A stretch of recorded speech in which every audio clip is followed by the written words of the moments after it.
Bienvenue sur Décodeur, le podcast qui parle de celles et ceux qui font la déco aujourd'hui. Je m'appelle Hortense Leluc et à chaque nouvel épisode, j'invite à mon micro un architecte ou un designer, une marque reconnue ou émergente, un entrepreneur ou un influenceur, quelqu'un que vous allez connaître ou pas, mais qui dans tous les cas va nous parler déco. Son parcours, son métier, son quotidien, son univers, ses goûts, on saura tout. Enfin, j'espère.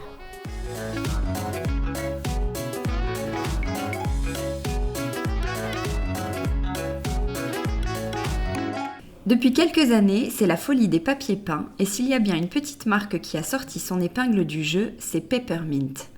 Créée par un duo père-fille, c'est Alexandra, la directrice de la création, que je reçois ce matin à l'hôtel Panache.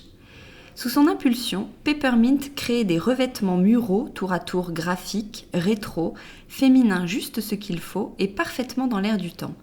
Ces jolies collections sont fabriquées dans leurs ateliers parisiens qui viennent justement tout juste de s'agrandir. Bonjour Alexandra. Bonjour Hortense. Alors je viens de le dire, vous travaillez avec votre père. C'est un point qui est très intéressant. Donc on va commencer par ça parce que j'ai rencontré beaucoup de duos mari-femme mais pas encore le père-fille. Alors comment ça se passe? Comment et pourquoi vous avez décidé de travailler ensemble? L'aventure avec mon papa a commencé il y a 10 ans. On a commencé à travailler ensemble en fait à la fin de mes études ou presque pendant mes études où j'avais des petits projets de design graphique à faire et il m'a aidé à faire une facture, à gérer un projet et de fil en aiguille de petits projets à faire ensemble et on a commencé à travailler ensemble. Donc vous lui avez proposé de travailler avec lui ou c'est lui? Honnêtement, c'est 10 ans, j'ai l'impression que c'est déjà il y a très longtemps. Ça s'est fait naturellement. Je pense qu'à l'époque, il avait envie d'autres choses, aussi de nouveautés, et il a vu qu'il y avait quelque chose à faire dans ce milieu-là. Alors vous, quel est votre parcours à vous? Comment vous avez créé ensuite? Comment a commencé l'aventure Peppermint? Alors l'aventure Peppermint, elle a commencé et elle est née en fait il y a 3 ans officiellement. Il y a 4 ans pour démarrer le projet. Avant, on avait une petite agence de communication, de design graphique. On travaillait sur des projets d'identité, d'univers, de création de décors également. Mais on ne créait pas nos dessins et on les proposait pas pour les clients. C'était du sur-mesure pour les clients. Un jour, on a eu un déclic avec Lisa Gachet de Make My Lemonade où elle avait envie d'une lune dans son salon. Et on s'est dit, on va essayer de la fabriquer, de la créer. Donc on l'a créée pour elle. Et là, ça a été un déclic par rapport à la communauté qui disait, mais c'est génial, où est-ce qu'on peut la trouver? Et on a vu qu'il y avait un réel intérêt un nouvel intérêt pour le décor mural, créatif, original, qui s'impose. Et de là était l'idée de proposer des décors muraux à une clientèle. Où vous avez voulu créer uniquement du papier peint? Vous trouviez qu'il manquait quelque chose sur le marché? Ouais, on se définit pas comme créateur de papier peint, mais comme créateur de décor, d'univers, parce que le papier peint est connoté, vintage, ancien, pas forcément le plus sexy, mais du coup, on veut vraiment proposer des univers. Par exemple, cette lune, ça donne un ton, une tonalité, et c'est pas un papier peint. Après, c'est un revêtement qui peut être en adhésif, en papier, en tissu. L'idée, c'est vraiment de proposer des décors. Et dans votre agence, du coup, vous aviez déjà des compétences, des créatifs pour imaginer ces décors et le matériel. Vous avez dû investir, ces grosses imprimantes. Vous allez sûrement nous en parler dans la fabrication du papier peint, mais vous aviez tout ça? C'est vrai que c'est venu au fur et à mesure. On avait l'expérience graphique. Moi, c'est ce que j'apportais énormément. Et on avait aussi des créatifs et graphistes qui venaient travailler avec nous. Après, sur la partie technique, on a grandi et évolué avec une petite machine, une plus grosse, et ainsi de suite. Et le savoir-faire s'est développé au fil de ces années. Et c'est vrai qu'il y a eu un énorme boom il y a un peu plus de 10 ans sur l'impression grand format, qui a aussi permis à nous, comme à d'autres, de pouvoir proposer des décors à l'unité, ce qui n'était pas possible avant. Alors pourquoi Peppermint? Pourquoi ce nom? On avait envie de connotation quand même au papier, au support, ce qui est la référence. Et qu'on venait avoir un petit twist avec le mint qui pour nous était la fraîcheur et c'est ce qu'on voulait et ce qu'on continue d'apporter, je pense, dans cet univers. Alors, comment on crée un papier peint? Est-ce que vous pouvez nous expliquer le procédé de fabrication? Alors, pour créer un papier peint, en tout cas chez nous, on va commencer avec une idée. Cette idée, on va la challenger, on va voir ce qu'on a envie de faire et où est-ce qu'on veut aller. De là, on va faire des recherches graphiques, plastiques, historiques, artistiques. Et de là, on va créer un dessin. Ce dessin-là, on en est content, on dit ok, on continue de travailler là-dessus. Ce dessin, il a une forme, souvent carré ou rectangle, mais il faut qu'il devienne un papier peint. Il faut qu'on puisse le répéter. Il faut qu'on crée un raccord, par exemple. Un raccord entre la droite et la gauche pour que quand on va poser nos laits de papier peint, ça puisse se raccorder. De ce carré ou de ce rectangle, on va créer un fichier d'impression avec une longueur donnée. Soit on va partir sur 3 mètres, sur 10 mètres, ça dépend de comment on va l'exploiter derrière. Après avoir créé ce fichier, on répète le motif. Autant de répétitions dont on a besoin. Ce fichier d'impression, on va l'envoyer sur un autre ordinateur qui on appelle ça sur un RIP, c'est le logiciel qui va envoyer les données aux imprimantes. Et de là, on va pouvoir lancer la première impression. Avec cette première impression, à taille réelle, on va pouvoir voir si les couleurs nous conviennent, si les proportions, l'échelle nous convient et adaptée à ce qu'on avait en tête. Et ensuite, si on n'est pas content, on continue, on repasse à la moulinette graphique, on évolue et souvent c'est ce qui se passe. Il y a plein d'éléments qu'on n'avait pas prévus. Et quand on est content, ça part sur le site internet et c'est proposé à notre clientèle. Et c'est parti. Voilà. Alors, vous défendez une production artisanale, vous venez d'effleurer l'idée. Ça veut dire quoi dans la réalité ? Donc vous créez, vous fabriquez dans votre atelier, j'ai bien compris. Mais quelle différence par exemple avec d'autres marques qui ont des procédés industriels ? Nous aujourd'hui on défend même 2 types de fabrication. La fabrication industrialisée pour avoir une offre de volume standardisée qui correspond aussi à un type de marché et connu d'une clientèle. Mais aujourd'hui, on s'est aussi démarqué, et c'est pour ça que je pense que Peppermint a évolué dans cet univers, c'est de pouvoir proposer au public un papier personnalisé sur mesure. On va proposer un décor, un dessin, une illustration, on va proposer un type de support différent adapté en fonction de besoins différents.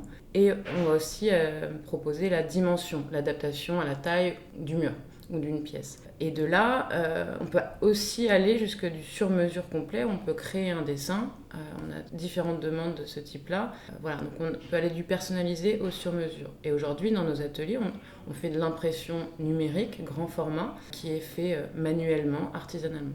Donc moi, par exemple, si j'ai envie de refaire un bureau, tout un pan de mur, je peux choisir mon décor, la dimension, et vous pouvez répondre à ma demande. C'est ça. On peut même jusqu'à aller créer un dessin pour vous. Alors, quel métier se cache dans un atelier ? Alors, un atelier chez nous, en tout cas, Ouais. chez Peppermint, on est une équipe de 4 à 5 personnes. On va avoir les opérateurs, ceux qui manipulent et qui gèrent les machines d'impression, de découpe, de filmage. On va avoir quelqu'un qui va piloter le planning, qui va faire le pivot entre toutes les personnes de l'équipe et aussi le SAV pour pouvoir répondre aux demandes. Et une graphiste pour la PAO, la création de fichiers, des plans de pause et des suivis de projet. Donc vous n'avez pas forcément beaucoup de stock, vous répondez beaucoup à la commande. Exactement. À quoi elles ressemblent les machines ? C'est des imprimantes qui sont gigantesques ou pas du tout ? Aujourd'hui, jusqu'à il n'y a pas longtemps, elle n'était pas gigantesque et là on en a reçu une il y a quelques semaines à peine. Elle est passée par la fenêtre, tellement elle était énorme parce qu'on est au premier étage, avec une grue, c'était impressionnant. C'est passé à 10 cm, c'était la première fois qu'il faisait ça et qu'il l'a montée, elle fait 5 mètres. C'est un bon bébé et c'est vrai que pour nous c'est une étape supplémentaire dans cette... Et vous achetez des rouleaux en conséquence qui sont aussi larges. Et là on prend de plus en plus grand. Donc vous utilisez tout à l'heure, vous en parliez, les encres éco-labellisées à base d'eau, donc c'est moins toxique pour les personnes qui travaillent à l'atelier, mais est-ce que c'est quelque chose qui est attendu aussi par le consommateur ? On parle beaucoup des peintures écologiques, ça tend aussi à ça dans le papier peint, dans l'univers du papier peint ? Complètement, en fait, aujourd'hui, comme cette technologie s'est démocratisée, l'impression grand format, à la base, était plutôt destinée à la signalétique. Donc on n'avait pas ce besoin intérieur, et du coup, les fabricants, ils se sont penchés sur ce problème, que c'était une problématique, pour pouvoir ouvrir ces possibilités au grand public, et du coup, dans le domaine familial, bureau et autres. Et c'est pour ça qu'on a choisi aussi cette technologie. Alors, vous vendez plusieurs sortes de papier peint et notamment du pré-encollé qui est votre spécialité. Est-ce que vous pouvez nous dire ce que c'est? C'est génial déjà. En fait, il y a déjà de la colle au dos des papiers qu'il faut réactiver avec un simple spray. Et ça permet pour, par exemple, quelqu'un qui a une petite surface ou qui ne veut pas s'embêter avec de la colle, de pouvoir prendre le papier, prendre un peu d'eau et le poser assez rapidement en fait. Donc on est tous capables de poser du papier peint. Il n'y a Oui. pas forcément besoin de passer par un entrepreneur parce qu'on s'en fait toute une montagne de poser Après, du papier peint. c'est un savoir-faire. J'ai envie de dire, il faut aviser en fonction de l'espace qui est donné. Si on a un carré, qui n'a pas d'embûche, qui n'a pas 3 fenêtres, 2 portes, enfin des éléments qui peuvent complexifier la pose, j'ai envie de dire, on peut le faire tout seul, surtout avec cette technique. Après, ça reste un savoir-faire. Et une bonne pose, ça se voit aussi. J'allais dire, quel conseil vous donneriez pour bien poser du papier peint? Avoir les bons outils et peut-être être aiguillé par quelqu'un qui en a déjà fait. C'est quand même déjà une bonne aide. Comment on choisit un papier peint à part un critère de style? Est-ce qu'il y a des caractéristiques à étudier selon ses besoins? Alors, si on regarde au-delà de l'aspect esthétique, on peut avoir des besoins, par exemple, dans une salle de bain. Ça se fait de plus en plus de mettre du papier peint dans des salles de bain. Et donc là, on va avoir des types de papier. Par exemple, on en a un qui s'appelle un fiberglass, donc c'est avec une fibre de verre qui résiste à l'humidité. Et bon, par exemple, ça, c'est un critère assez important. C'est savoir l'aspect esthétique, le style qu'on veut donner, mais aussi l'environnement dans lequel on veut le poser. On n'ose pas forcément mettre du papier peint, on en voit beaucoup dans les restaurants, les magazines. Je le disais en introduction, c'est un peu la mode du papier peint. Chez soi, j'ai l'impression qu'on peut se limiter. Quels arguments vous auriez pour nous motiver à se laisser séduire? Je vais prendre les arguments de mon papa qui disait dans les pays nordiques, ils changent leur décoration tous les 2 ans environ. Plus par rapport, je pense, à la météo et du fait qu'ils prenaient vraiment soin et de l'univers dans lequel ils vivaient. Aujourd'hui, la décoration, on a envie d'évolution et de personnalisation et on ne veut pas forcément que ça ressemble au catalogue ou la déco de chez le voisin. Et le fait de proposer des petites surfaces avec un style différent, ça permet de personnaliser et de choisir son goût et ce qu'on aime en fait. Vous vendez aussi des fresques, autrement appelées panoramiques parfois. C'est quand tout un mur est donc recouvert d'un décor. C'est aussi très tendance. Est-ce que vous comprenez ce phénomène? Pourquoi il n'y en avait pas plus avant? Je dirais que ça a dû s'étendre avec les techniques d'impression. Parce qu'avant, pour avoir un panoramique, je pense qu'il y avait une histoire aussi de budget. C'est pas fabriqué de la même manière et ça avait un coût. Aujourd'hui, avec cette technologie, ça a permis de pouvoir faire à l'unité à un coût plus raisonnable. Ça reste quand même un budget. Et aussi, les gens se lâchent parce que ces décors-là, ils sont impressionnants, étaient un peu réservés à des grandes pièces, à de l'hôtellerie, du restaurant, et en fait les gens se sont dit ah mais on peut aussi avoir ça chez nous, et en même temps ça fait tellement voyager que je pense qu'on s'est dit pourquoi c'était pas plus tôt. Vous avez aussi remis au goût du jour le sticker. Moi, c'est comme ça, par ce produit que je vous ai connu d'ailleurs, parce que je trouve ça canon. Vous proposez des petits stickers en 20 par 20 cm qui reprennent les codes de vos papiers peints et qui permettent de recouvrir des carreaux de salle de bain où se crée une crédence très déco. Je vois depuis des années que la gamme se développe. Ça se vend bien, ça aussi? Oui, en fait, ce produit-là, on l'a tout de suite développé et décliné dans nos collections pour une type de clientèle qui n'était pas apte à poser du papier peint parce qu'ils devaient repartir dans pas longtemps, mais qu'ils avaient adoré le dessin et du coup, ils voulaient avoir quand même un produit de cette collection. En fait, on propose aussi un adhésif repositionnable. Du coup, il peut s'enlever, se remettre. Et du coup, on a compris qu'il y avait le décor n'était pas que sous forme de papier peint. Donc on a voulu décliner, proposer, et chacun trouve son besoin en fonction de l'espace qu'il peut avoir. Puisque vous proposez aussi des stickers un peu géants, vous remettez vraiment au goût du jour. Le sticker n'est pas mort. En tout cas, on essaye qu'il le soit pas, parce que le sticker, c'est vrai, on a eu une tendance sur des stickers découpés avec des formes où la créativité et l'originalité s'était essoufflée. Et là, on prône le dessin et ensuite on l'applique sur différents supports. Est-ce que vous avez des bests chez Peppermint? De quoi les gens ont envie en ce moment? Qu'est-ce qu'ils achètent le plus? Alors, en ce moment, on a vraiment un décor, la fresque toscane, qui fonctionne très bien et qui plaît à différents types de clientèle. C'est assez impressionnant. Mais le best chez nous, c'est le 1925. C'est un décor art déco qui, lui, on a l'impression qu'il devient un peu intemporel. Voilà, c'est un peu la création qui arrivait comme ça, sans prétention, et qui a fait ça. Est-ce que vous avez un motif chouchou? J'ai du mal parce qu'en fait, c'est plein de petits bébés qu'on a créés et du coup, c'est difficile comme si on demandait de choisir son enfant. Mais en fait, je suis toujours excitée aussi par les nouvelles créations qu'on est en train de faire. Là, par exemple, on est en train de travailler une fresque assez tropicale qui s'inspire de l'Amazonie. Et voilà, je vais être excitée aussi par les nouvelles créations parce que c'est aussi ce qui est épanouissant.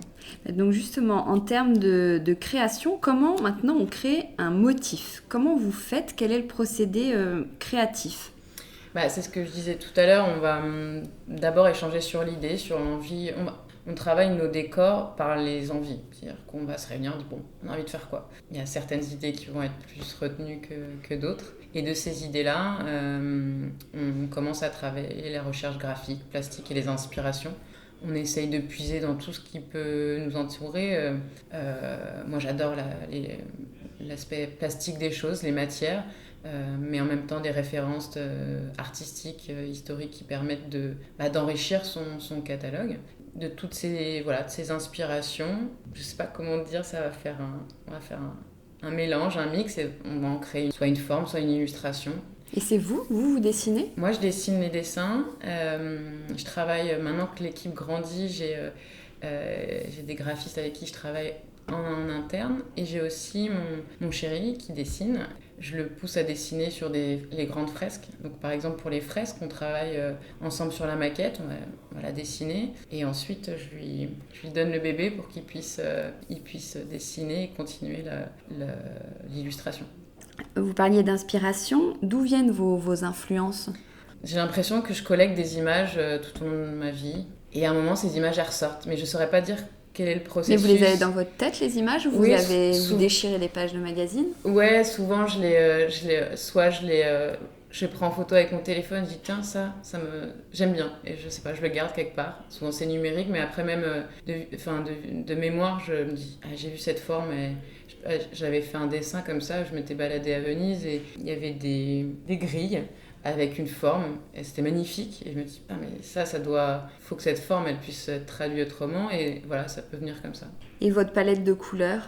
En ce moment, elle est bleue et verte. C'est vrai que je suis contente que ces couleurs soient ressorties dans la déco. On disait que le vert dans la déco c'était pas possible, c'était interdit. Je dis non, c'est trop bien.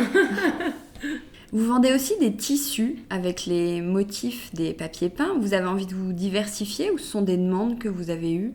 On a eu la volonté de se développer dans le tissu, mais ça a été surtout accentué par une demande d'un client, d'un architecte pour un hôtel qui a permis de commencer le pas sur le tissu. Et maintenant, vous en vendez on vend au maître une sélection de nos décors et on fait aussi du sur-mesure pour des projets avec, encore une fois, un support différent en fonction des besoins.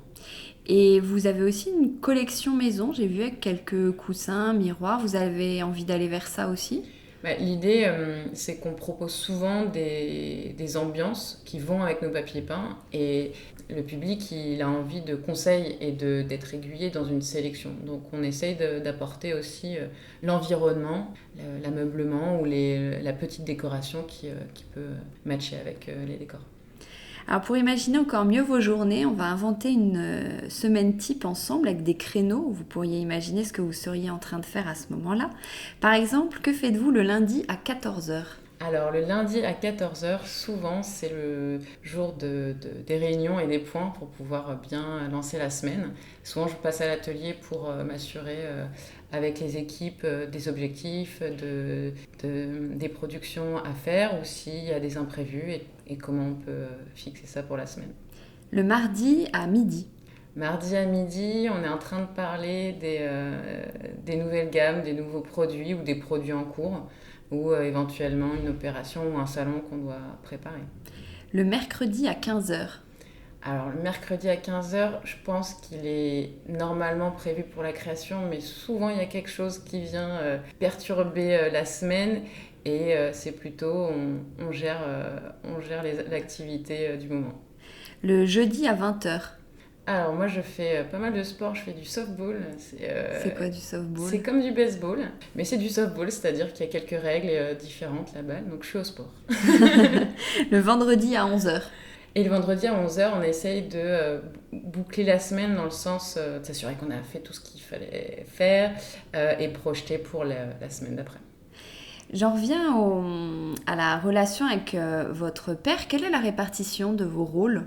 Alors aujourd'hui, mon père va plus s'occuper de la partie développement commercial et moi de la partie création-production.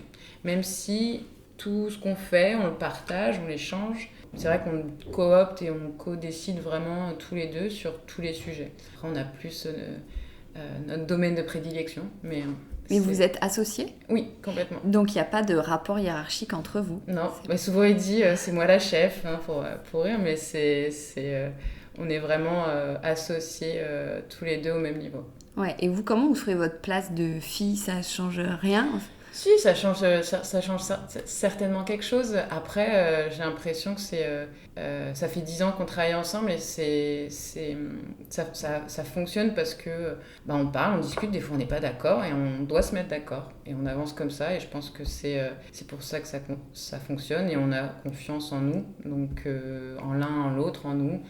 Parce que souvent les gens nous disent « mais c'est comment travailler avec son papa ?» Je dis « c'est comme travailler avec quelqu'un d'autre. » C'est vrai que la relation, elle est différente. Mais Et c'est presque plus facile, on peut peut-être dire plus facilement les choses à son père qu'à un associé. On les dit de manière peut-être plus directe. mais ce qui est sûr, c'est qu'on a confiance, c'est que tout ce qu'on fait, c'est pour avancer. Il n'y a pas de bataille pour faire mieux que l'autre. Il n'y a aucune compétition. Non, au contraire, on s'entraide. Et certes, à des positions différentes, ça reste mon papa, je reste sa fille, mais c'est un vrai travail d'associé. Et chez vous, il y a du papier peint partout? Alors, il y a du papier peint partout parce que souvent je fais l'appartement témoin pour voir comment ça fonctionne. Et d'ailleurs, là, on est en pro et il faut qu'on le change. Quel est votre style déco, justement? Comment c'est chez vous? C'est assez rétro, j'aime bien les vieux objets. Ouais, je chine beaucoup. À quel âge vous avez trouvé votre style déco?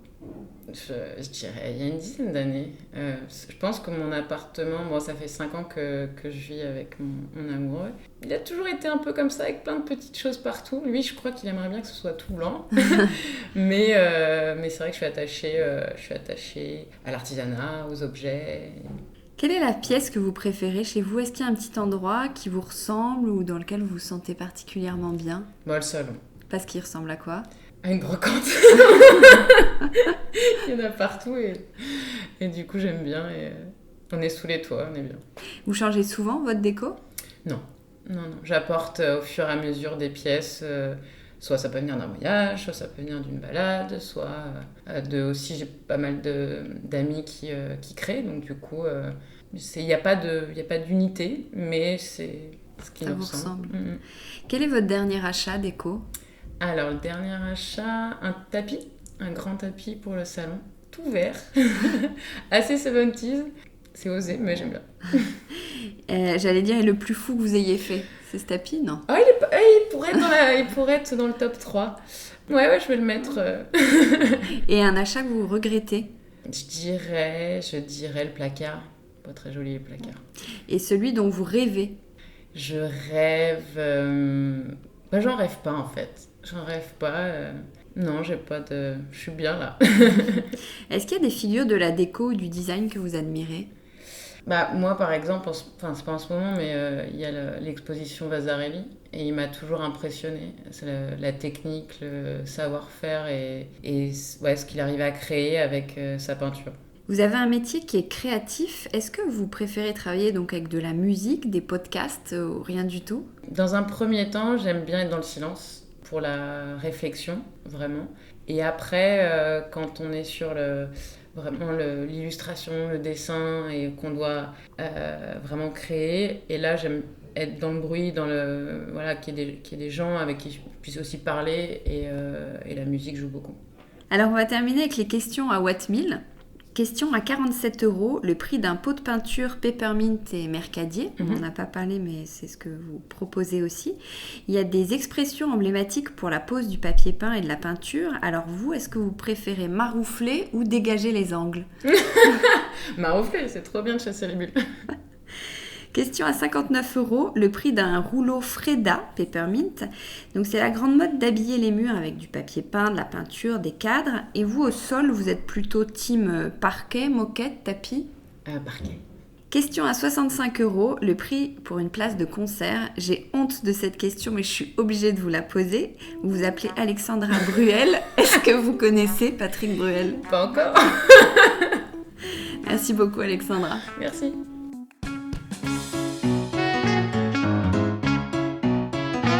Décodeur, c'est terminé pour aujourd'hui. Merci pour votre écoute. J'espère que cet épisode vous a plu.